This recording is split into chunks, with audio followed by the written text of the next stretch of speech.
Doble gracias por este esfuerzo de venir acá, particularmente en un tema que viene siendo trabajado en el Perú durante mucho tiempo, y en ese sentido quisiera agradecerle a la Universidad de Piura por haber invitado a la alianza Better Than Cash para moderar el panel.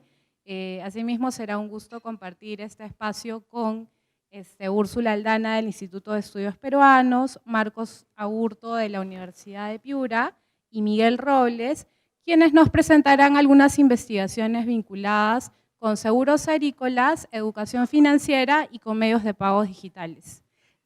Antes de empezar con las presentaciones en sí, un poco quisiera ponerlos al tanto de lo que se viene trabajando. Como todos ustedes saben, el Perú tiene una estrategia de inclusión financiera finalizada, la cual empezó en el año 2014 al 2019, la cual cumplió algunos hitos, básicamente diagnósticos y una fuerte campaña liderada por la SBS en educación financiera. Y ahora recientemente, en agosto, se ha establecido la nueva política de inclusión financiera. Esto es muy importante porque durante estos últimos meses se están estableciendo líneas de trabajo para tener hitos concretos de políticas públicas, algunos pilotos, eliminar algunas barreras que previenen el acceso y uso de servicios financieros de calidad. Se espera que el plan de inclusión financiera sea aprobado el 5 de febrero o en quincena de febrero del año entrante, y debates como estos, sinceramente, dejan, como se dice en inglés, pero en español, algunos puntos para llevar a la mesa este diálogo. Y en ese sentido, quisiera empezar un poco, no sé si todos tienen el documento de presentación o la nota de concepto, entendiendo a inclusión financiera como el acceso y uso de servicios financieros de calidad, y en ese sentido, los seguros agrícolas también entendido como parte de ese gran concepto de inclusión financiera. Creo que ese es uno de los temas más importantes y que, digamos, no es que los seguros agrícolas o los productos rurales que tengan que ver con el sistema financiero sean indistintos a un alcance de política mayor de inclusión financiera. Habiendo dicho esto, los dejo con Úrsula, quien nos mostrará los resultados de un análisis que trabajó hace algunos años sobre el análisis de impacto en el programa Juntos en los pilotos de incentivo del ahorro. Úrsula, por favor. Buenas tardes. Voy a presentar un estudio que se hizo para evaluar el impacto del programa piloto de promoción del ahorro entre familias beneficiarias de Juntos. Este piloto se dio entre el 2009 y el 2011. Este trabajo lo realicé en el 2013. Entonces ahora, bueno, en estos días tuve que hacer un ejercicio de memoria bastante importante. Lo que voy a presentar ahora es el estudio del efecto de este programa sobre la inversión productiva y la estabilización del consumo. Bueno, el programa piloto de promoción del ahorro, en un estudio anterior, muestra que tuvo un efecto en el ahorro de los hogares. Y este ahorro se espera que genere mayores niveles de inversión cuando se trata de inversiones no divisibles, como la compra de animales mayores. Y también se espera que este ahorro permita distribuir mejor la liquidez en el tiempo, de manera que cuando llegue la estación del año en la que no hay muchos ingresos, se pueda tener un nivel de consumo aceptable, ¿no? Y también de manera que cuando llegue el momento de la siembra y de la compra de insumos, se cuente con el dinero suficiente para hacer estas compras, ¿no? Entonces, este rol del ahorro en distribuir la liquidez a lo largo del tiempo puede tener un impacto en un consumo más estable y también en la inversión productiva a través de la compra de insumos. En el estudio previo que fue realizado por Chris Boyd y por mí también, se encontró que este programa de piloto de promoción del ahorro, que es un programa de educación financiera, que ya detallaré en un rato, tuvo impactos sobre el ahorro formal y el ahorro en efectivo en casa. El impacto sobre el ahorro en efectivo fue de un monto promedio de 20 soles y el impacto sobre el ahorro en la cuenta fue bastante más bajo. Ahora, lo que nosotros hicimos para poder medir el impacto sobre el ahorro fue mirar el nivel de ahorro en la línea de base, 2010, y en la línea de salida, 2012. No pudimos ver qué había pasado con el ahorro entre el 2010 y el 2012. Era posible que este ahorro ya haya sido gastado, ya haya sido invertido. Quisimos ver esto, preguntamos por el monto máximo que había ahorrado el hogar, pero no se entendió la pregunta, ¿no? Entonces lo que tenemos es el monto ahorrado en el 2010, el monto ahorrado en el 2012, y esa razón podría explicar por qué encontramos efectos tan bajos, ¿no? Y lo que hace este estudio no es ver el efecto sobre el ahorro, sino ya el efecto sobre la estabilización del consumo y sobre inversiones productivas. El programa piloto de promoción del ahorro tuvo 3 componentes. Un componente de capacitación financiera que se llevó a cabo en talleres grupales, un componente de acompañamiento por el cual los capacitadores visitaban nuevamente el distrito y hablaban con las madres líderes para reforzar los conceptos, y un componente de incentivos o de sorteo de canastas de alimentos que se daba cada bimestre, y el sorteo se hacía entre las usuarias de Juntos que tuvieran un saldo positivo en su cuenta de ahorros. El piloto se llevó a cabo en las regiones de Ayacucho, Apurímac, Cusco, Puno y La Libertad. Acá paso a describir los módulos de la capacitación. Había un módulo inicial de formación de grupos, entonces se reunía a las usuarias de Juntos de determinado distrito, se formaban grupos, estos grupos elegían líderes, y estas son las líderes que después van a ser visitadas en el refuerzo. En este módulo inicial también se motivaba a las usuarias a que participen del programa.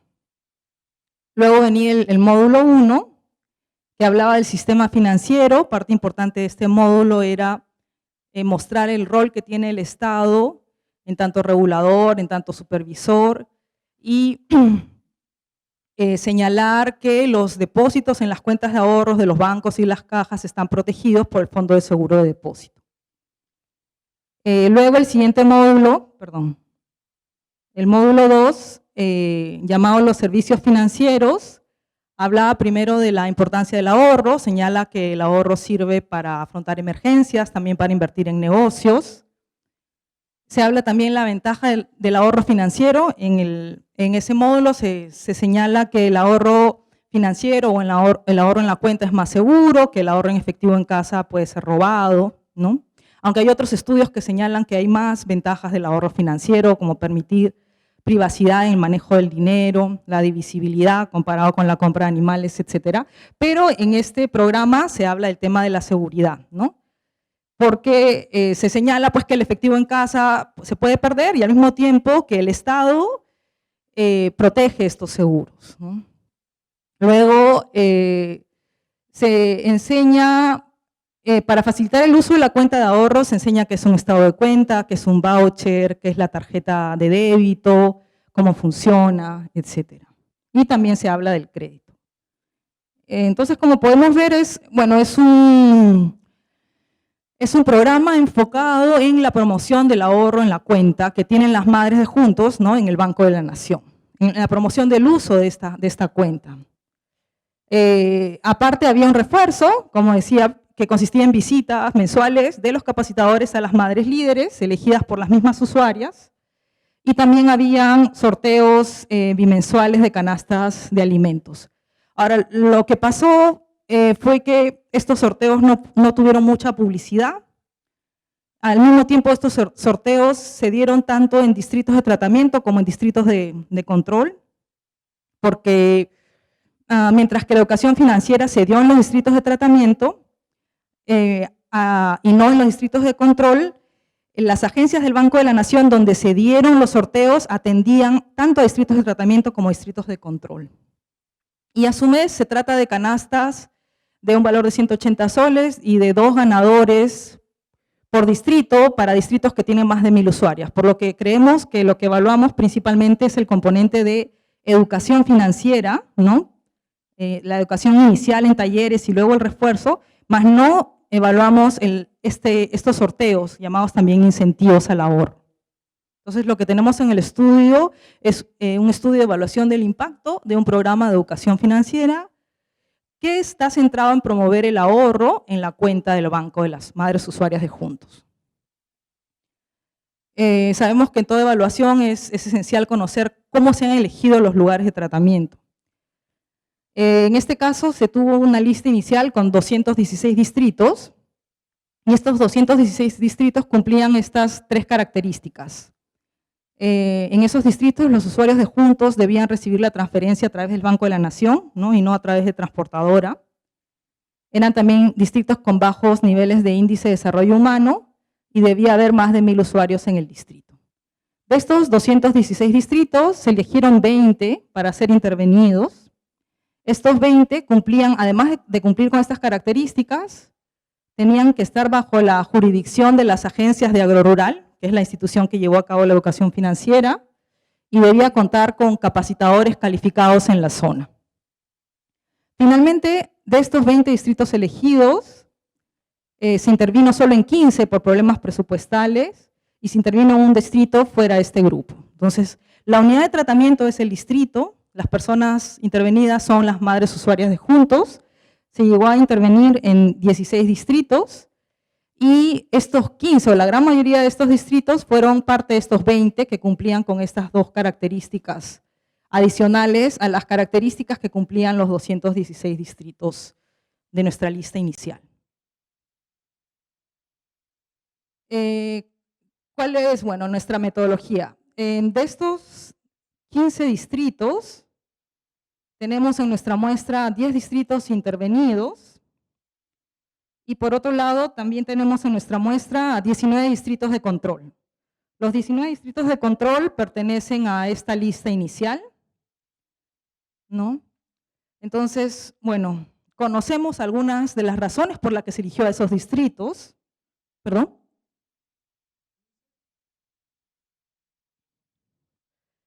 Bueno, se interviene en total a 16 distritos, pero en nuestra muestra solo tenemos a 10, en nuestra muestra.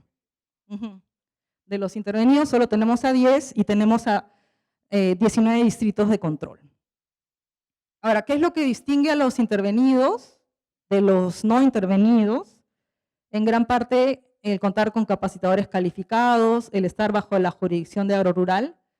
Y hay otro tema que no conocemos, que es una caja negra, ¿no? Porque de los 20 elegidos solo se intervino en 15 y no llegamos a averiguar por qué, a pesar de muchos intentos.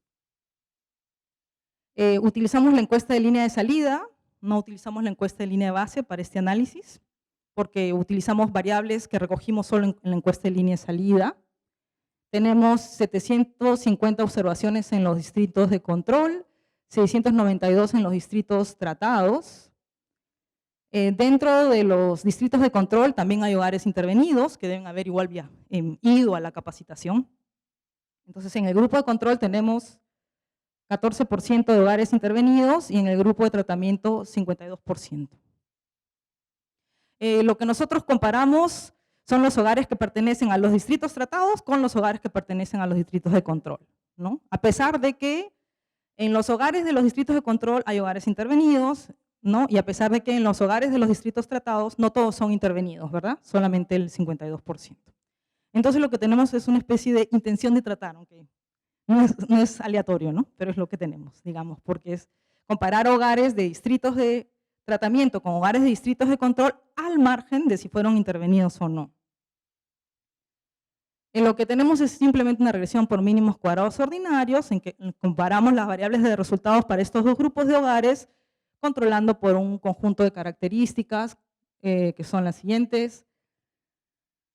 Sexo del jefe de hogar, tiempo en llegar al banco, edad de la pareja, educación de la pareja, acceso a electricidad, índice de pobreza.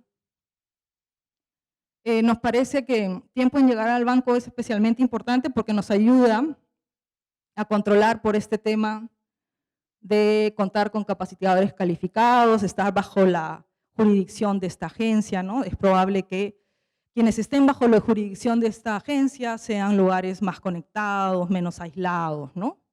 Y esta variable de tiempo en llegar al banco trata de capturar el nivel de aislamiento del centro poblado en el que reside el hogar. Y lo que mostramos ahora en los resultados es el coeficiente de esta regresión de mínimos cuadrados ordinarios asociado a la intención de tratar, o sea, el efecto de residir en un distrito intervenido. Y lo que se muestra es el efecto diferenciado según dos índices. El índice de juntos, que es el que recoge CISFO para decidir si un hogar, si una usuaria pertenece a juntos o no, que en ese entonces tomaba en cuenta preguntas sobre materiales de la vivienda y también de educación de la pareja. Esto ha ido cambiando en el tiempo. Y también utilizamos este índice de valor de los activos para capturar el nivel socioeconómico de los hogares. Tenemos en la encuesta de línea de base, preguntamos por el valor del ganado, el valor de los activos del negocio, y también conocemos cuánta tierra conoce, utilizamos un precio de la tierra que aproximamos a través de otra encuesta, y sumamos estos tres valores. Y utilizando estos dos índices, dividimos a la población en dos, el 50% más pobre, el 50% menos pobre. Y vemos cómo el efecto sobre la inversión y sobre la estabilización del consumo de este programa de educación financiera varía según si el hogar es más o menos pobre, ¿no? Entonces ahora voy a mostrar el efecto sobre la inversión productiva.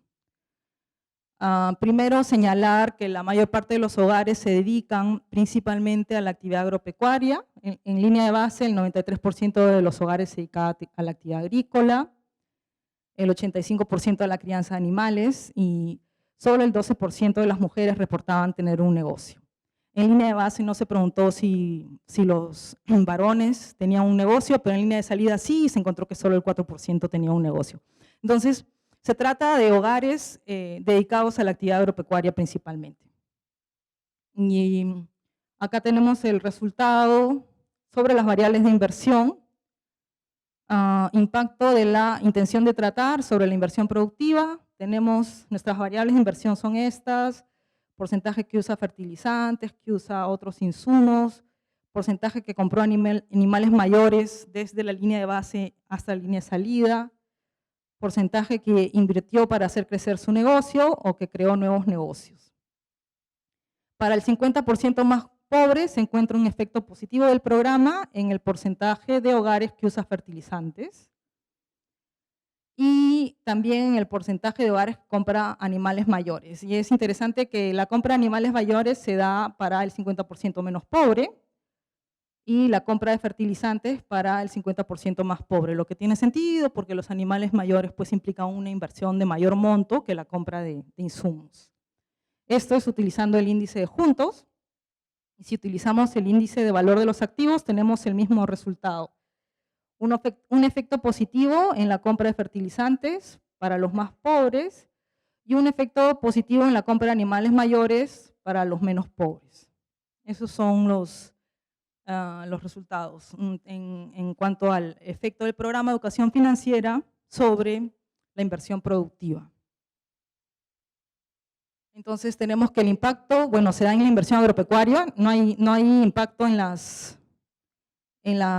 inversiones vinculadas a negocios no agropecuarios, que el impacto es diferenciado según niveles socioeconómico y, como decía al comienzo, se trata de dos mecanismos. El ahorro te permite distribuir mejor la liquidez en el tiempo, de manera que puedes comprar insumos porque no te has gastado toda la plata de la cosecha, y al mismo tiempo el ahorro te permite ir acumulando plata para poder realizar inversiones no divisibles como la compra de animales mayores.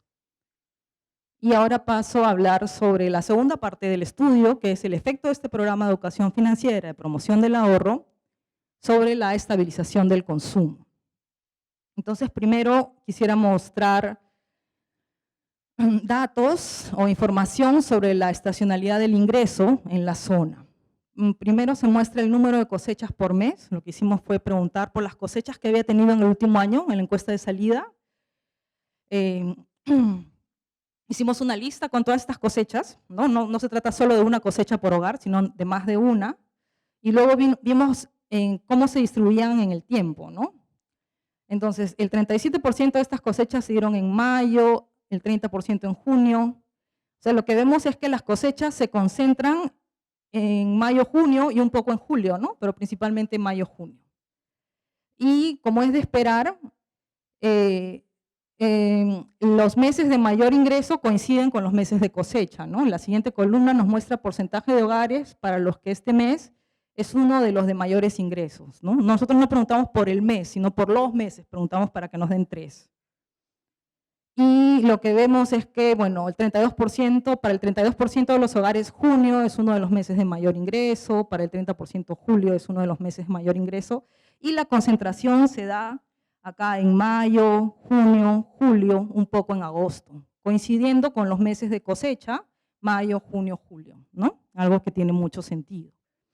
La siguiente columna nos muestra el porcentaje de los hogares para lo que este mes es uno de los de menores ingresos. ¿Cuándo es que el hogar tiene menores ingresos? Y el hogar tiene menores ingresos antes de la cosecha, ¿no? Cuando ya se le está acabando la plata de la cosecha anterior. Como la cosecha más o menos se da en mayo, junio, julio, vemos que los menores ingresos se dan en febrero, marzo, abril, ¿verdad? Más en febrero y marzo porque en abril ya empieza a aumentar también, ya empiezan a venir algunas cosechas.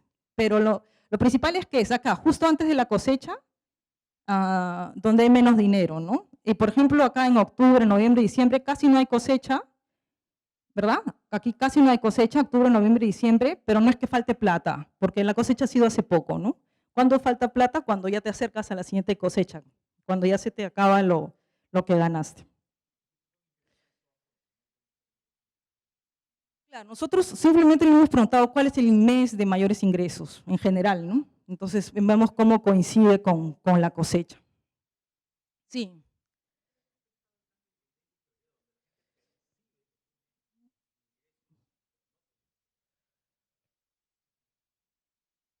Bueno, claro, hay otras fuentes, digamos, ¿no? Hay otras fuentes de ingreso. Sí, enero, febrero, no sé, puede ser Navidad, qué sé yo. Bien, ¿no? Definitivamente no todo se explica por la estacionalidad agrícola, ¿no? No sabría decir qué está pasando ahí.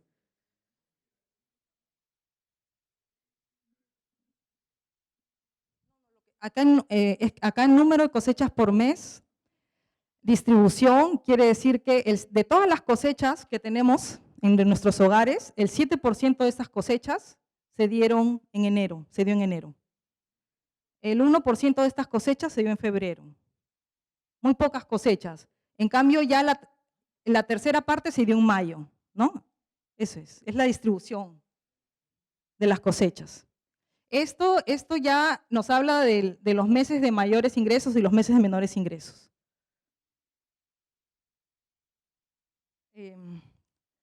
Si quiere después profundizamos. Ya, seguimos. Bueno, lo que también vimos, preguntamos por el nivel de consumo de alimentos y en el mes de menores ingresos el consumo llegaba a ser de $6 semanales per cápita y en el mes de mayores ingresos aumentaba a $11.5. O sea, esta estacionalidad tiene un efecto importante en el consumo de alimentos y también en la distribución de este consumo. Aquí lo que se muestra es la distribución del valor del consumo según grupos de alimentos y lo que vemos es que en el mes de menores ingresos los granos, bueno, son importantes y no son tan importantes cuando hay plata, pero el cambio más importante se da en las carnes, que son 13% del gasto cuando no hay plata y 20% cuando hay plata, ¿no? Y es muy conocido que la carne pues es más cara, en general los estratos económicos altos comen más carne que los estratos socioeconómicos bajos. Entonces, no solamente cambia el valor del consumo, sino también la composición de este consumo, según el nivel de ingresos, ¿no? Según del mes de que se trate. Ahora pasamos a ver los resultados, quiero ver, ya. Los resultados del programa de educación financiera sobre la estabilización del consumo. Tenemos de nuevo el impacto de la intención de tratar sobre el nivel de consumo de alimentos. Y lo más importante es ver cómo cambia el consumo en el mes de menores ingresos. Entonces, nuestra hipótesis era que en el mes de menores ingresos el consumo iba a aumentar, porque ha habido un aumento del ahorro, principalmente en el ahorro en efectivo, ¿no? A pesar de que era un programa de inclusión financiera, eso habría que discutir por qué, y esperaríamos que haya una mejor distribución de la liquidez en el tiempo y más bien tenemos que el consumo en el mes de menores ingresos cae para los más pobres y el consumo de carne, porcentaje que consume carne en la primera semana del mes de menores ingresos, también cae, considerando el índice de juntos.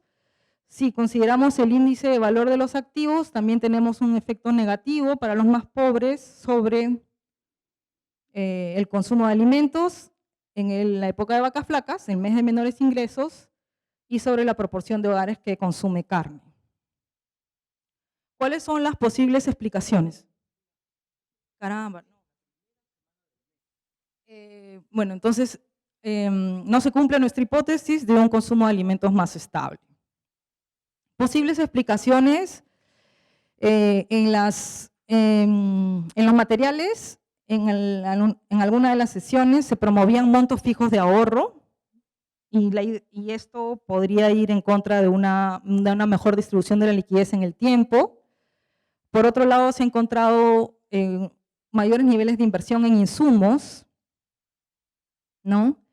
Y esto podría ir en detrimento del nivel de consumo en el mes de menores ingresos.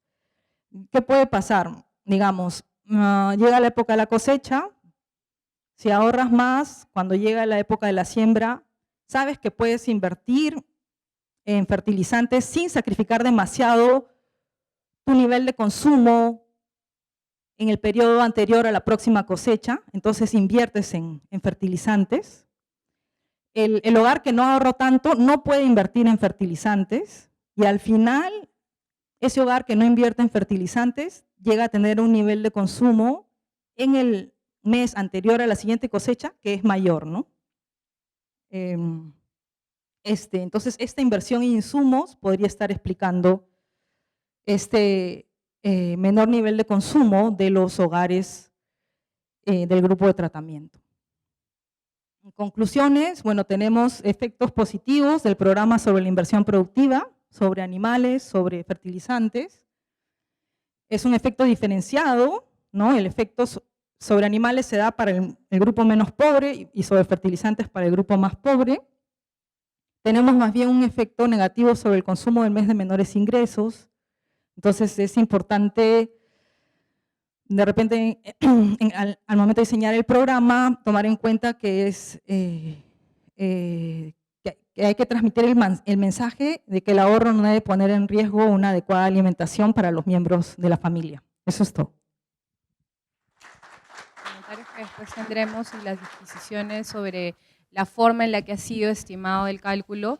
Sí quedó una importante lección para el ministerio y de hecho durante el diseño y los resultados de este piloto, Foncoes lanzó el proyecto Jacubiñay y no Hayatay.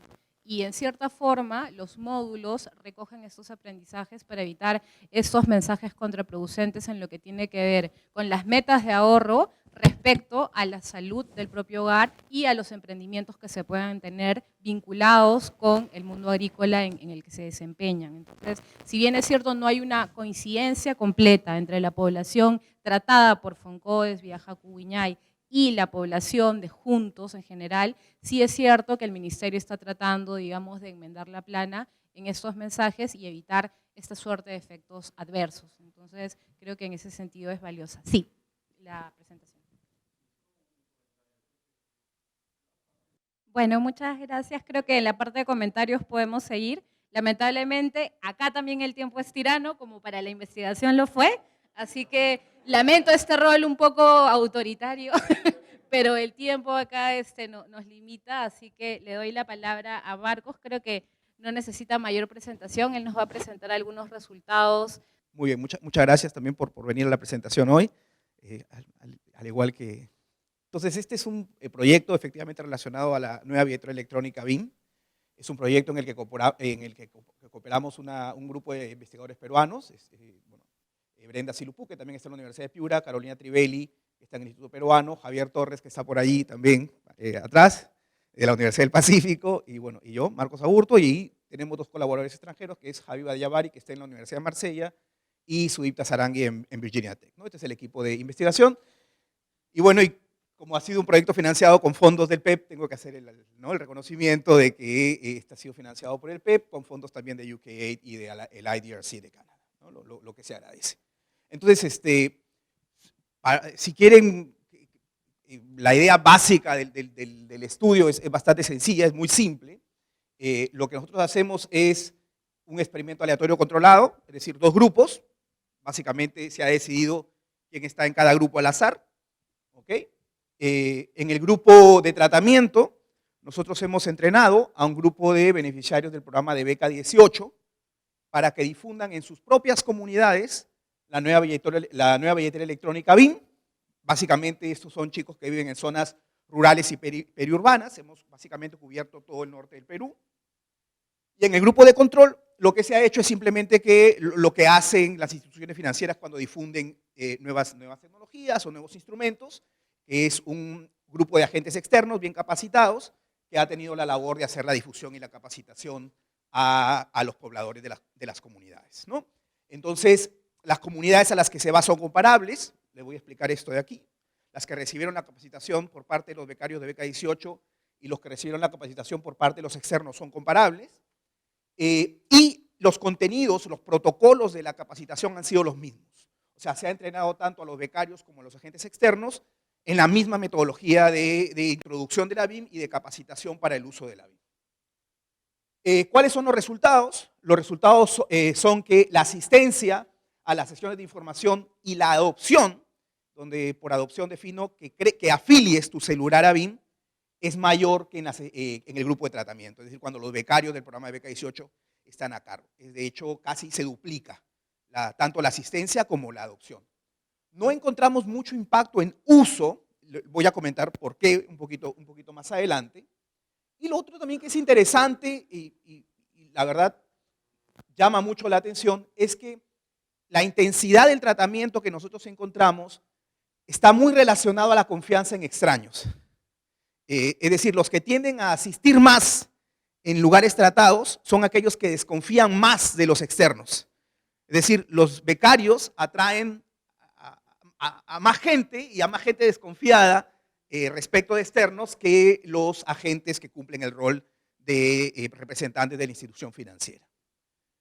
Bien, entonces esto es dos grupos de control, tratamiento, control. En un grupo está a cargo de becarios del programa Beca 18, otro grupo está a cargo de agentes externos, que básicamente fueron con su polo de BIM, su gorrita de BIM y capacitados en la estrategia de difusión que BIM generalmente sigue, y los resultados son que los becarios tienen un mayor impacto.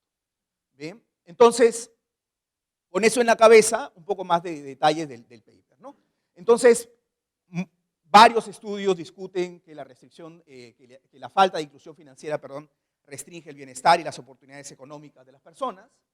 En el Perú, hacia el 2015, solo el 30% más o menos de los adultos contaban con una cuenta bancaria, y en el mismo año, entre el 40% más pobres, solo el 18%, ¿no? Estos datos son básicamente lo que determina el contexto del año 2015 en el que se anuncia el Plan Nacional de Inclusión Financiera.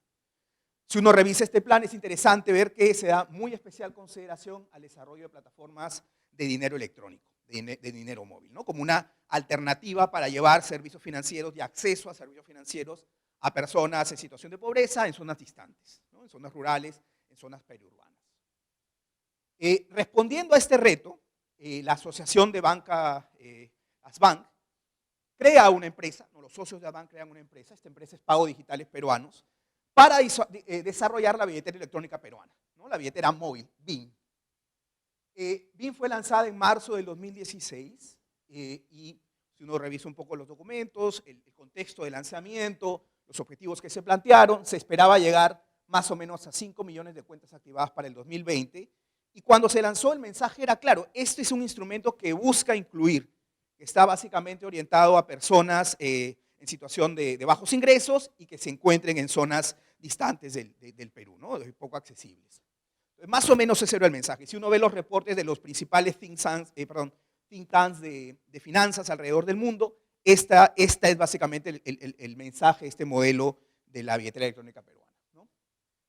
En las etapas iniciales, y acá tengo que decir etapas iniciales porque esto ya no está, o sea, BIM está, pero algunos cambios han sucedido en el contexto, es que para activar una cuenta BIM, cuando se lanzó en marzo del 2019, un Nokia del 88, no, todavía no había Nokia del 88, un Nokia del 98 era suficiente, ¿no? O sea, podía operar en un celular de los primeritos que aparecieron, no necesitabas un smartphone, ¿de acuerdo?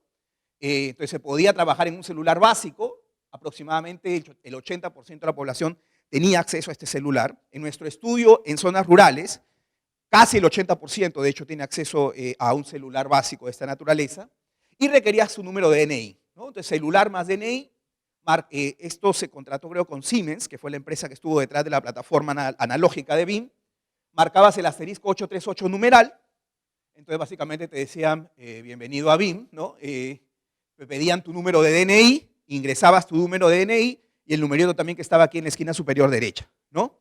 Luego tenías que sonreír y te pedían tu clave secreta, ¿no? Entonces tenías que poner una clave secreta, entonces marcar ese número, DNI, clave secreta, listo, tu cuenta ha sido creada, pero antes de salir tenías que seleccionar al banco que cuidaría de tu plata, ¿no? Que cuidaría entre comillas, estaban todos los asociados a Asbank que participaban de esta iniciativa, ¿no? Y luego ya podías acceder a la plataforma, que era una plataforma muy sencilla, ¿no? Completamente básica para operar, con menús desplegables para básicamente en sus inicios transferir plata y recibir plata. Y saldo de celular, ¿no? También es importante decir que hacia diciembre del 2018 BIM solo cargaba por operaciones de tipo cash out, ¿no? Entonces tengan en cuenta el contexto, estamos desde marzo del 2016 hasta diciembre del 2018 en que solamente se cargaba 1% del total, ¿no? Viene más adelante, pero en enero del 2019 BIM ya comienza a anunciar a los dueños de cuenta que ya la plataforma analógica iba a dejar de funcionar y dejó de funcionar el 1 de febrero de 2019 para operar solamente a través de la app de BIM o en el Messenger, ¿no? Entonces toda esta plataforma que se creó con la idea de facilitar el acceso, ¿no?, a personas que no tenían un smartphone en zonas rurales solamente operó por 3 años aproximadamente, ¿no? Entonces, la idea es que, bueno, BIM no requería una agencia bancaria para acceder a los fondos, uno podía usar una red de agentes, del banco también del BCP, del Banco de la Nación, podía usar cajeros automáticos, de hecho puede usar cajeros automáticos actualmente, no necesitas pues presencia física para trasladar riqueza, si tienes a tu primo en Chiclayo y tú vives en Morropón, puedes usarla bien para transferirle plata y tu primo luego va a la gente y puede retirar el dinero, ¿no? Entonces la idea era facilitar este tipo de transacciones y acceso a este tipo de servicios importantes para personas de bajos ingresos, ¿no? BIM podría facilitar también las transacciones financieras de pequeños emprendedores para pagos de inputs y para recibir pues también el pago por su output. Y hay muchos estudios, por ejemplo, este es muy interesante de Suri y Jack, de gente que tiene acceso a billeteras electrónicas y pueden mostrar que las personas con acceso a billeteras electrónicas ante shocks, ya sea shocks de producción o shocks de lluvia o de exceso de lluvia, pueden suavizar de mejor manera su consumo. Entonces, básicamente los papers revisados por Suri y Jack muestran que lo pueden suavizar porque es más fácil para ellos acceder a dinero que mandan pues la red de contactos, ¿no? Tanto familiares cercanos, por ejemplo. Bien, y luego lo que les decía, ¿no? El asterisco 838 numeral fue discontinuado en febrero del 2019, básicamente debido a las bajas tasas de adopción. Hacia enero del 19 solamente habían 400.000 cuentas activadas a nivel nacional, si uno tiene en cuenta el objetivo era de 5 millones para el 2020, ¿no? No hay información precisa sobre la adopción en BIM, porque tenemos el número de teléfono nomás. Creo que se podría dar el paso para ver si el teléfono pertenece a una zona rural urbana, pero no se ha dado. Sin embargo, en nuestra línea base, que es mayo del 18, es un poquito antes de nuestra intervención, la adopción de BIM entre los individuos de la línea base, que son básicamente rurales y periurbanos, la adopción era menor al 1%. Es decir, en zona rural, 2 años después del lanzamiento de BIM, 0. ¿No? Esto es básicamente lo que estaba pasando. Luego la literatura pues señala que la adopción de una tecnología pues, es un proceso complejo, depende de muchos factores, de los beneficios esperados, de la facilidad del uso de la tecnología. La confianza juega un papel crítico, ¿no? Especialmente en estudios relacionados a tecnologías financieras.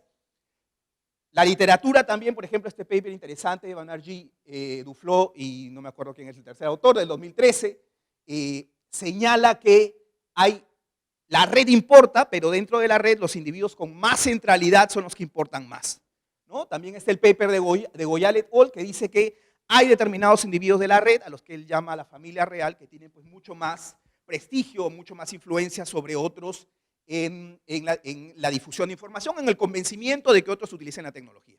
Entonces, un poco inspirándonos en estos conceptos de que ciertos individuos de la red podrían tener un rol más fuerte o mayor en la difusión, ¿no? de información o en el convencimiento para una tecnología, nosotros usamos a becarios del programa Beca 18. Hay varios estudios sobre el impacto de billeteras electrónicas, les mencioné el paper de Suri Yak del 2016, ellos hacen una revisión del impacto de acceso a tecnología de dinero móvil. También hay estudios sobre cómo promocionarlo, cómo asociar servicios a billetera electrónica. Si uno revisa, por ejemplo, el paper de Dalton et al. del 2018, hay una buena revisión de estos estudios. Sin embargo, hay muy poco sobre la adopción de esto en las etapas 0 de lanzamiento, ¿no? En las muy iniciales hay poca evidencia y también hay poca evidencia en contextos donde no ha habido previa exposición a productos similares, ¿no? Entonces, por ahí, cuando le respondamos al referir, pues, le tendríamos que decir eso, ¿no? Que ya sabemos que hay bastante información, pero nosotros nos metemos en ese nicho de etapas iniciales y en contextos de poca adopción previa. Entonces, becarios de Beca 18 como diseminadores de información en nueva tecnología. Beca 18 es un programa de inclusión en educación superior, empezó en 2012. Beca de estudios completo, pensión, comida, alimentación, una laptop, nivelación en inglés, ¿no? Para chicos en situación de pobreza, según el CISFO, ¿no? Y el análisis que hace el MIDIS, que obtienen ingreso en una universidad seleccionada, ¿no? Hay una lista de universidades del Minedu que pueden recibir becarios de Beca 18, ¿no? Bajo unos estándares de calidad. Es interesante mencionar que hacia el 2016, que es cuando nosotros más o menos hacemos nuestra convocatoria, habían 8.000 beneficiarios del programa, en lo que los rankings, el QS, la América Economía, considera como las 8 primeras universidades privadas del Perú. Esto es interesante, de hecho, nosotros en nuestra universidad hemos hecho un estudio sobre cómo la interacción entre chicos de Beca 18 y chicos de clase media, media alta afecta la performance académica y las relaciones sociales. Nosotros también hemos visto en la Universidad de Piura que estos chicos de Beca 18 tienen un rol muy importante en todas las asociaciones de voluntariado. Reforestación en el asentamiento humano tal, lideran chicos de Beca 18. Visita al orfanato de Chulucanas, papel importante de los chicos de Beca 18, ¿no? Entonces, tienen ese espíritu de give back, ¿no? de devolver un poco, en cierto sentido, la oportunidad que ellos han tenido. Entonces, conversando un poco con Javier, con Carolina, con Brenda, veíamos que, dado el contexto, los chicos de Beca 18 podrían jugar un rol importante en la difusión de información de nuevas tecnologías, no solo financieras, salud, agrícolas, nutrición, en sus comunidades de origen, ¿no? Entonces, podrían jugar el rol de embajadores académicos. Entonces, lo que hicimos fue muy simple, como les conté al principio. Invitamos a los beneficiarios de Beca 18 en una universidad privada del norte del país, la Universidad de Piura, a participar en un proyecto sobre inclusión financiera. Dijimos solamente vagamente, los reunimos a todos, son más o menos entre 500 y 600, les explicamos que la inclusión financiera es importante, no hubo ninguna mención a BIM, era en líneas generales inclusión financiera, e indicamos claramente que solo 60 de los que se apuntaran como voluntarios iban a ser seleccionados para participar. Entonces, nuestro estudio contiene 118 becarios, 60 fueron asignados aleatoriamente al grupo de control y 58, ¿no? Finalmente terminaron en el grupo de tratamiento. Los hemos comparado, tienen notas similares, sexo, ¿no? Similar, lugar de origen similar, ¿no? Los becarios son muy similares entre sí porque fue básicamente al azar. Y los becarios en el grupo de tratamiento fueron entrenados para que luego tengan el rol de embajadores académicos en sus comunidades, ¿no? Y luego, esto es importante, nosotros terminamos la capacitación en mayo, junio del 2018, y ellos salieron a campo a hacer este rol de embajadores académicos en julio, agosto del 18. Observamos reacción temprana, ¿no? Nuestro periodo de observación es básicamente agosto, septiembre, octubre, noviembre y diciembre, porque en enero PDP comenzó a avisar que iba a cerrar la plataforma analógica, ¿no? Entonces son 4 meses más o menos en los que nosotros observamos reacción. No podemos observar más, porque después ya la plataforma analógica de BIM desapareció, ¿no? De hecho, hemos visto que después de diciembre ya nada se mueve entre estos individuos, ¿no? Porque básicamente tienen poco acceso a smartphones y a red de internet en sus comunidades. Bien. En el grupo de control, la información fue proporcionada por agentes externos que también entrenamos nosotros para que cumplan el rol de agentes BIM, con los mismos protocolos, la misma metodología, ¿no? Para mantener eso constante.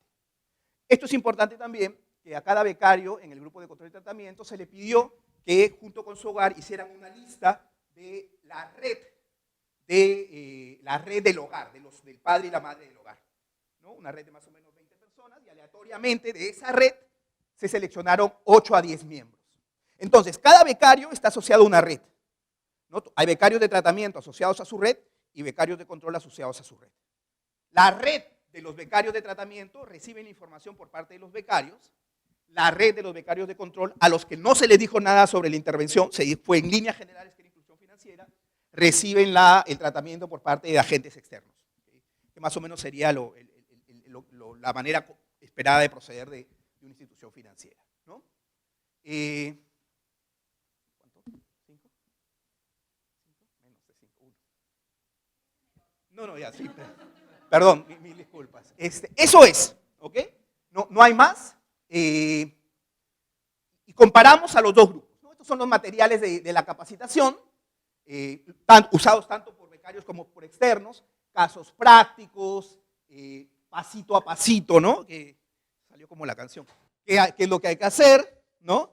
Y esta es una foto de uno de los chicos en Cajamarca. Este es un becario de la universidad con el grupo de contactos de la red, los materiales, el día que proporcionó la capacitación, ¿no? Todos los becarios tenían que mandar su selfie de la capacitación como una manera de hacer el check ¿no? del trabajo hecho.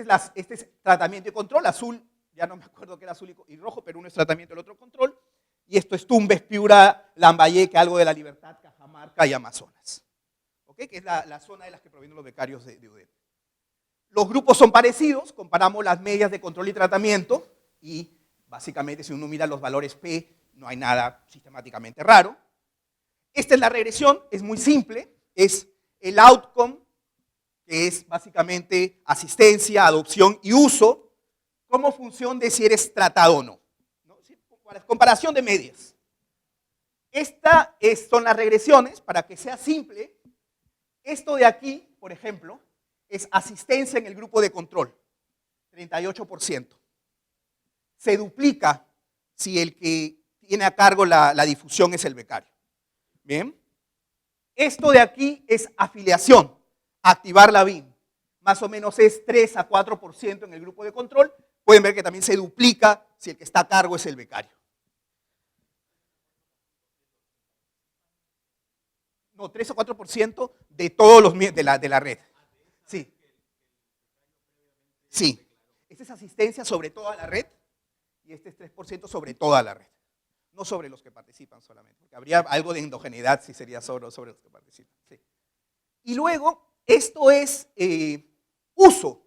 No, el uso en el grupo de control es 0. En el grupo de tratamiento es un punto porcentual más alto, pero es significativo en algunas regresiones y en otras no, pierde significancia, ¿no? Pero el impacto en el uso es mínimo. ¿Qué pasaba? Básicamente, cuando nosotros ya estábamos haciendo los entrenamientos con los becarios y los mandábamos a entrenar, llegaban a los agentes BCP, que en teoría ya deberían haber operado PEP, y les decían, PEP. O sea, en verdad faltó el esfuerzo de la oferta por capacitar a sus agentes para que pudieran proporcionar el servicio.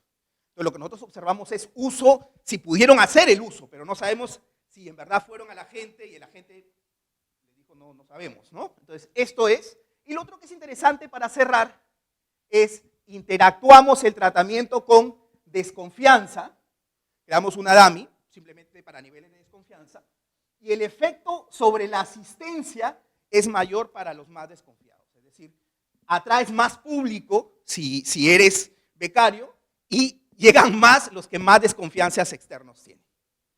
Bien, entonces tenemos otros resultados, podemos comentarlos luego o si gustan les puedo mandar la presentación sin ningún problema, pero creo que hay que respetar el tiempo y Miguel. Simplemente quisiera decir que el caso de BIM y el modelo Perú en general es visto fuera como un experimento muy interesante y la principal pregunta ahora, después de 3 años ya de lanzamiento, es ¿por qué funciona y por qué no funciona? Y en ese sentido es muy importante esta suerte de estudio de demanda, porque aun cuando ustedes revisen el paper, digamos, no se aborda el 360, es importante notar que sí faltan estudios y existe una agenda pendiente sobre por qué el modelo por el lado de la oferta no despega.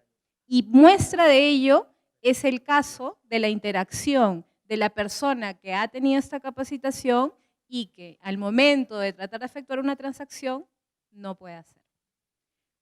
Ahora bien, los dejo con Miguel Robles de la Universidad del Pacífico. Bueno, muchísimas gracias. La verdad que me da mucho gusto presentar ese trabajo. Le tengo mucho cariño a este trabajo por una razón muy especial, y lo comentaba con Manuel acá. Es una de esas investigaciones en las que nos pidieron participar en Uruguay, implementar un seguro o diseñar un seguro agrícola para un sector que estaba desatendido. Hicimos el trabajo, diseñamos el seguro, el proyecto terminó, fue en un financiamiento del BID. Nosotros nos fuimos, como pasa con todos los que han trabajado en proyectos financiados por X. Uno va, hace su trabajo, cobra su salario y uno se va. Y de repente queda un trabajo encarpetado. En este caso, gracias a Dios, no quedó encarpetado. Mientras yo estoy haciendo esta exposición, este producto se sigue vendiendo en Uruguay, sigue teniendo el apoyo de la compañía de seguros. La compañía de seguros lo expandió. Entonces, esa es una de las razones que le tengo bastante cariño a este proyecto. Este es un proyecto donde lo que voy a ver es el tema de seguro agrícola, en particular seguros de índice, y ahora voy a pasar a explicar por qué tengo que hablar de seguro de índice versus que son los seguros convencionales o de indemnización.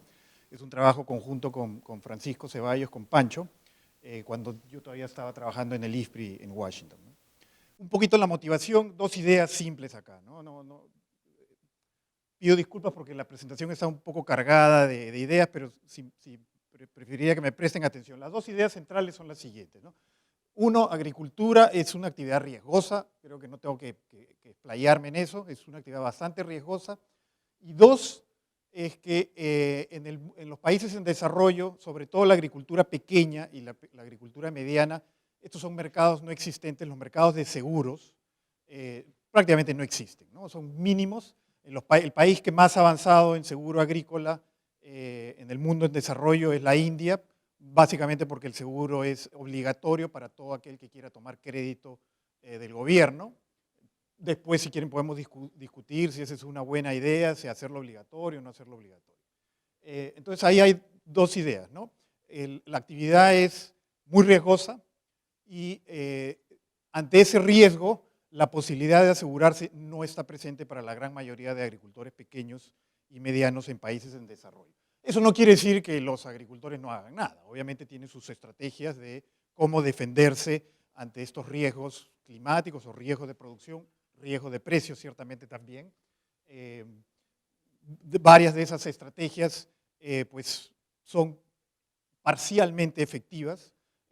Los que estamos en el tema de seguros decimos ojalá que existieran los seguros, porque los seguros serían una manera más eficiente de enfrentar los riesgos que con estas medidas que ante la ausencia de los seguros, pues los agricultores hacen lo mejor que pueden y de hecho eso es lo que hacen, toman las mejores estrategias posibles.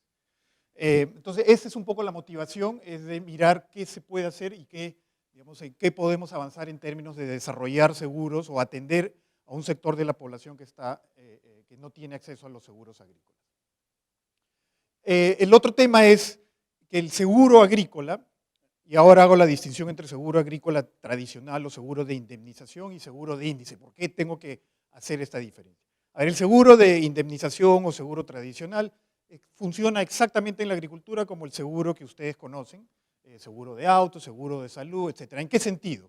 Digamos, en la manera como funcionan, ¿no? Uno contrata una póliza de seguros con una empresa aseguradora para cubrir algún riesgo o muchos riesgos. En el caso de la agricultura, ¿cómo funcionaría esto? Bueno, uno contrata a, qué sé yo, a la positiva y le dice, mira, el día que yo tengo algún efecto negativo en mi producción, te llamo por teléfono, te comunico que tengo el accidente, bueno, en este caso no es un accidente, sino una pérdida de producción, y ustedes mandan a alguien para que verifiquen y me pagan de acuerdo a eso, ¿verdad? Bueno, esto existe en algunos países, sobre todo en países en desarrollo, el seguro tradicional de indemnización. Sin embargo, en los países en desarrollo y sobre todo en la pequeña agricultura y mediana agricultura esto no existe. Las empresas aseguradoras, hablen ustedes con ellos y le van a decir, mira, lo siento, entiendo el asunto, entiendo el problema, pero simplemente operar de esa manera no es viable porque no voy a hacer una póliza para alguien que tiene 2 hectáreas, 3 hectáreas, ni qué decir media hectárea, 1 hectárea, y funcionar de esa manera, ¿no? Imagínate que alguien que tiene 1 hectárea me llama y me dice, mira, he tenido una pérdida y que yo como compañía de seguros voy a mandar a un ajustador para que haga la verificación de esa pérdida. Los costos que eso significa hacen inviable trabajar ese tipo de seguro de indemnización. Después, tal vez en los comentarios podemos matizar de qué se puede hacer o qué opciones hay para sobrepasar este tema, pero una de esas opciones ha sido el llamado seguro de índice, que captó mucha atención, sobre todo en el mundo académico. En el mundo académico estábamos fascinados con esto hace unos 20 años atrás, diría yo, cuando empezó esto, y de alguna manera se pensó que los seguros de índice de alguna manera iban a ser los que en microcrédito, los seguros de índice iban a dar esta revolución en los microseguros. Eso no ha sucedido. Los seguros de índice tienen algunas ventajas, pero también tienen unas desventajas. Y la realidad es que muchísimos proyectos en los cuales me ha tocado participar y muchísimos más proyectos por muchísima gente, no se observa todo ese ímpetu que se tenía de que los seguros de índice iban a generar pues, esa revolución de los microseguros. ¿Okay? Uno de los problemas del seguro de índice es que está diseñado para lo que se conoce como el agricultor, o lo que nosotros decimos es el agricultor promedio. El seguro de índice básicamente tiene como objetivo una zona y un agricultor representativo de esa zona. Lo que nosotros hemos hecho, y para resumir un poco ya yendo en materia, lo que nosotros propusimos es decir, no, aquí tenemos que generar un producto que sea adaptable a la heterogeneidad de los agricultores. Ahora déjenme ir un poquito más atrás, ya estoy comenzando a decir seguro de índice, ustedes dirán, bueno, ¿y cómo funciona? ¿Y qué es esto del seguro de índice? ¿No?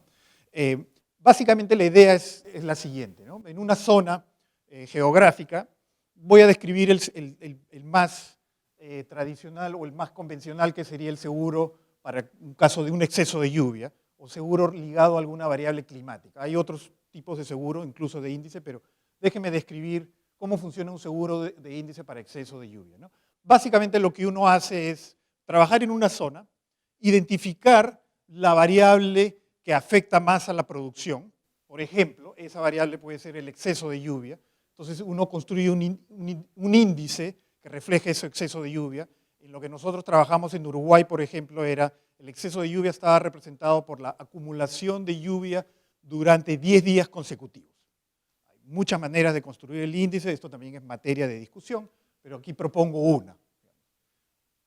Si la cantidad de lluvia acumulada, medida en milímetros, por 10 días consecutivos en un determinado periodo, entre enero y febrero, es más de 150 milímetros, 120 milímetros, lo que sea, la compañía de seguros inmediatamente paga alguna cantidad de dinero a aquel agricultor que contrató el seguro.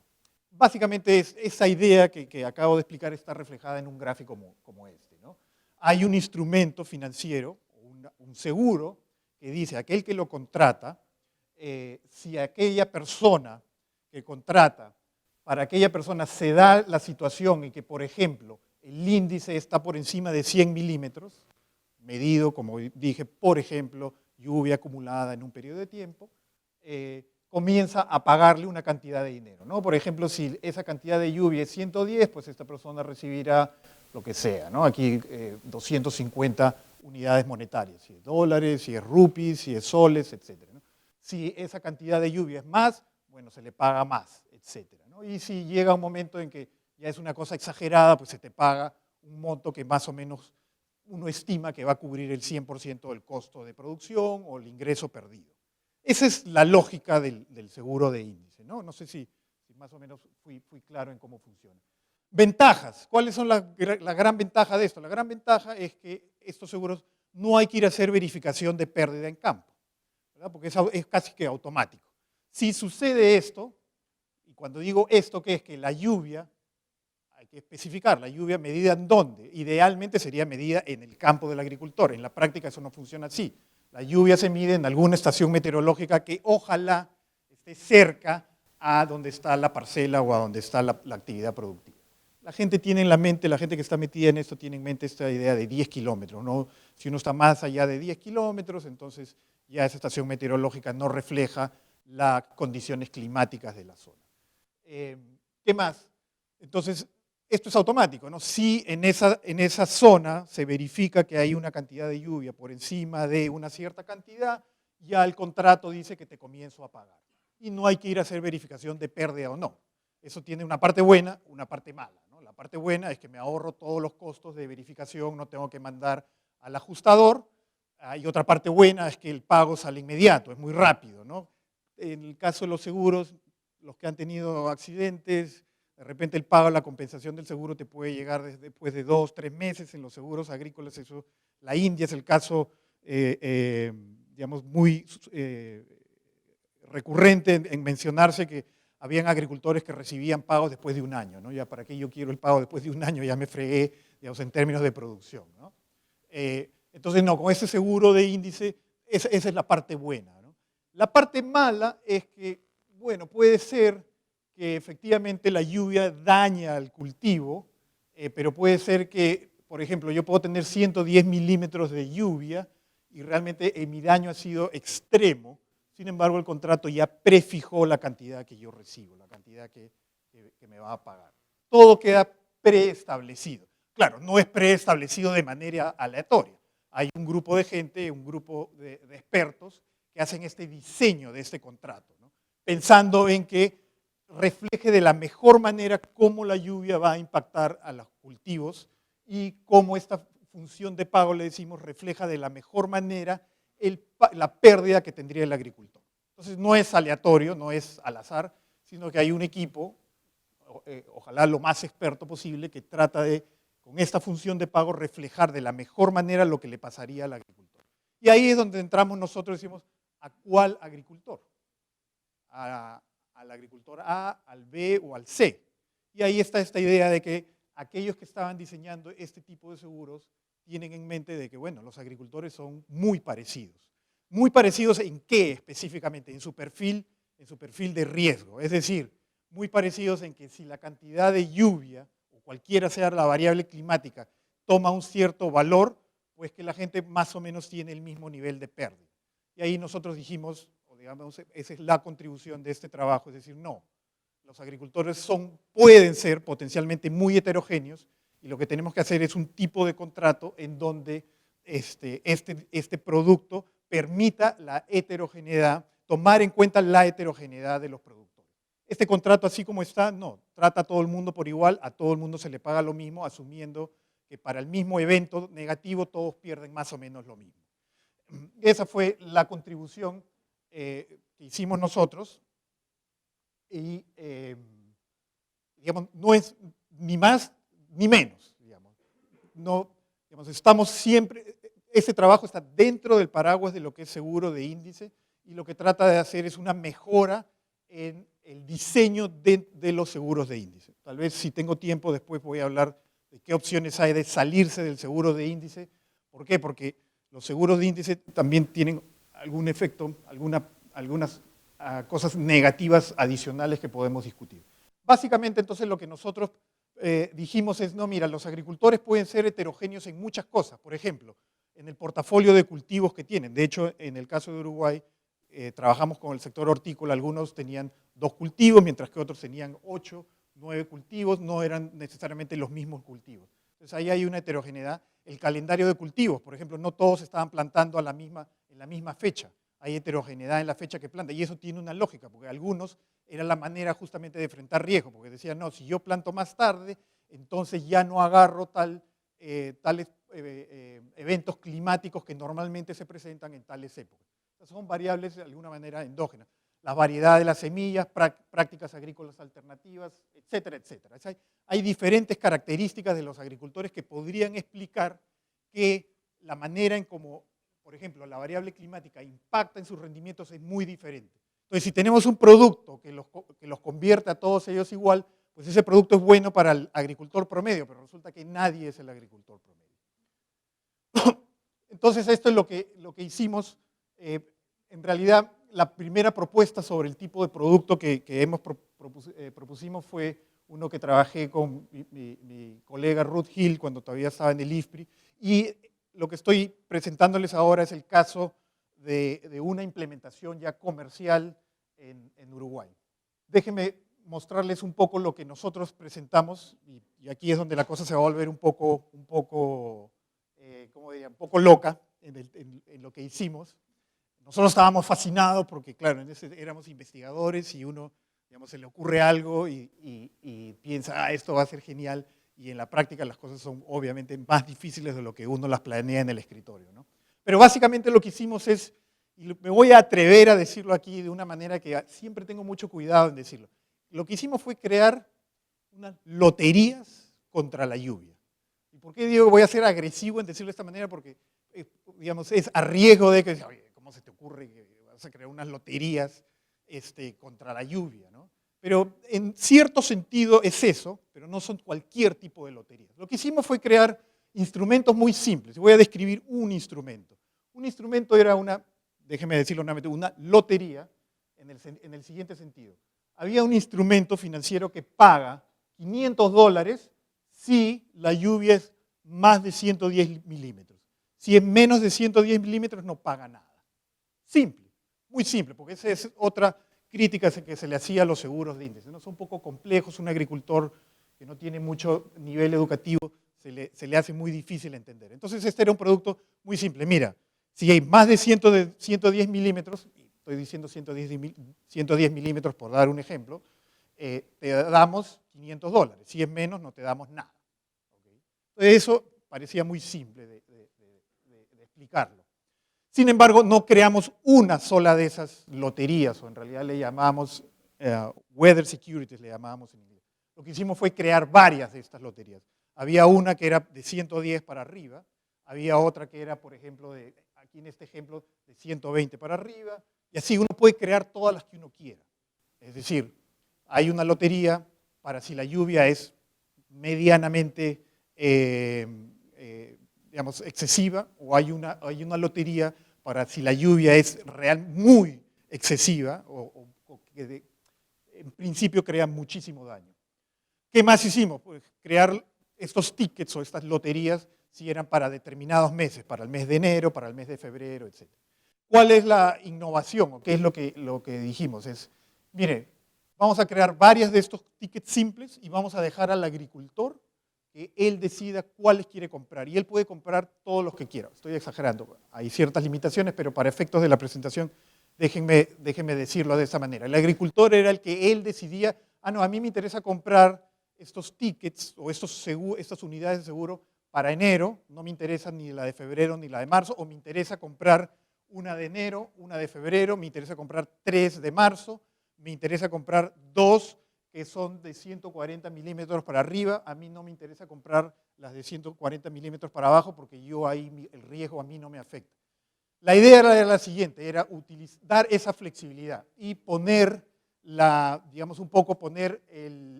el esfuerzo, si se quiere, o recargar al agricultor. Mucha gente lo piensa de esta manera, oye, pero le estás dando toda la responsabilidad al agricultor. Sí, dijimos sí, vamos a darle toda esa responsabilidad, no vemos ningún problema, o por lo menos probemos de dónde está el problema de hacerlo. Y lo que mostramos nosotros acá es que las compras que hicieron los agricultores de este producto van completamente en línea con la heterogeneidad que ellos presentan en términos de la exposición al riesgo que tienen, por ejemplo, para exceso de lluvia. Básicamente eso es el trabajo que hemos hecho aquí. Me voy a ir muy rápido, voy a saltar, hay muchísimas cosas acá, yo sé que ya no tengo tiempo. Solamente decir que esto es algo que lo implementamos en el Uruguay con una compañía de seguros. Como dije al comienzo, propusimos este producto, se vendió, hay un precio que había que pagar, había un subsidio estatal muy grande, importante, para una cierta cantidad de productos. Sí, y como dije, es un producto que hoy los agricultores, está a disponibilidad de los agricultores en la zona sur del país del Uruguay y se expandió a la zona norte del país. Déjenme simplemente ir muy rápido a unas conclusiones, básicamente un solo gráfico que quiero mostrar. Este gráfico muestra, nosotros tuvimos 1000 tickets que fueron comprados, déjenme llamarlo así, 1000 tickets que fueron comprados en una zona donde habían alrededor de unos 1000 agricultores. Fueron alrededor de 100 agricultores que compraron. No es que compraron un ticket, porque esa era la otra cosa, los agricultores eran libres de comprar el número de tickets o de unidades de seguro, como le llamamos acá, que ellos quisieran, y como dije, comprar para el riesgo que querían y para los meses que querían, ¿no? O para la intensidad de lluvia que querían. Este gráfico, más allá de, no pretendo, digamos, que se entienda, simplemente lo que se entienda al 100%. Lo único que pretendo es decir, cada línea representa un agricultor. ¿Y por qué ven ustedes mucha variabilidad? Porque lo que está diciendo es que en vez de que los agricultores todos estén comprando lo mismo, compran cosas muy diferentes, o un portafolio de estas unidades muy simples, muy diferente. Y para nosotros eso fue, ok, genial. Para nosotros esto es evidencia de que era importante incluir la heterogeneidad al momento de diseñar un producto de seguro. La preconcepción es, no, los agricultores no tienen la capacidad de decidir por sí mismos qué es mejor para ellos, que si le das muchas opciones se van a marear, que si le das muchas opciones eso no va a exceder a su capacidad. Y por último, déjenme ir no los quiero asustar con un montón de ecuaciones que tengo acá, simplemente a los comentarios finales. No quiero, en el paper, y feliz de los que quieran tener acceso al paper, de mirar qué tipo de estimación hicimos, qué tipo de data hicimos, pero lo que quiero decirles es lo siguiente, ¿no? Uno, la heterogeneidad, pensando en seguro agrícola, la heterogeneidad parece que importa, por lo menos en este contexto importaba. Número dos, medimos en el paper y lo cuantificamos, bajo ciertos métodos estadísticos, que la flexibilidad contribuye a aumentar el bienestar de los asegurados. Los agricultores sí fueron capaces de construir un portafolio, nosotros le llamamos un portafolio, casi como un portafolio de inversión, en este caso era un portafolio de unidades de seguro muy simple, fueron capaces de construir portafolios, cada uno tenía un portafolio diferente al del otro, y esos portafolios eran muy consistentes con su valoración y su variación en términos de exposición al riesgo. Y que en el caso del Uruguay, en la discusión podemos decir qué tan aplicable sería el caso peruano, sí fue factible implementarlo, no solamente lo implementamos mientras que el proyecto se desarrolló, sino que eso continuó y se expandió. Y el sistema que impusimos tiene tal vez dos ventajas adicionales, ¿no? A diferencia de un sistema en que uno tiene una póliza única para todos los agricultores diseñada por un grupo de expertos, donde uno lo que hace es recoger toda la información, hace algún modelo agronómico, estadístico, físico, cuántico, lo que quieran, donde uno recoge la información y trata de hacer lo mejor que puede. Este sistema lo que buscaba era utilizar información privada, información que que el investigador difícilmente va a tener. ¿Por qué? Porque al darle la opción de elegir al agricultor, pues el agricultor usará toda la información que él tiene y que no necesariamente estará a disposición del investigador. Esa es una. La otra es que es un sistema simple y la otra muy importante es que es un sistema que es forward looking en el sentido de que puede mirar a futuro, porque si el agricultor dice, oye, yo gracias a que estoy asegurado, voy a implementar algún cambio tecnológico y ese cambio tecnológico va a cambiar mi perfil de riesgo. Bueno, si tú le das una póliza única que ha sido diseñada mirando datos del pasado, esa póliza ya no responde al nuevo perfil de riesgo que tiene, que va a ser el resultado de implementar algún cambio tecnológico. Sin embargo, con este sistema podemos responder en esa dirección, porque le damos la flexibilidad. Él dirá, ahora voy a implementar este cambio tecnológico, semilla mejorada, riego, lo que sea, de tal manera que mi perfil de riesgo cambia. Si mi perfil de riesgo cambia, entonces yo tengo que cambiar mi póliza. Y este sistema me permite cambiar la póliza. Me quedo ahí. Y perdón Muy por bien. los minutos de exceso. Está bien, será penalizado en los comentarios. Muchas gracias, Miguel. Ahora quisiera invitar...